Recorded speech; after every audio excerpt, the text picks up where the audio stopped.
خوشاب سے ہمارے bureau chief راجہ نور الہی عاطف کی رپورٹ کے مطابق وزیر اعلیٰ پنجاب مریم نواز شریف کی ہدایت پر اسسٹنٹ ڈائریکٹر زراعت توسیع تحصیل نور پور تل کے دفتر میں کسان کارڈز کی افتتاحی تقریب کا انعقاد کیا گیا،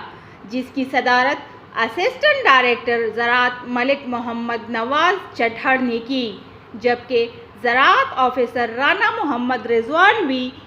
اس موقع پر موجود تھے۔ تقریب میں ملک گل اظہر خان بغور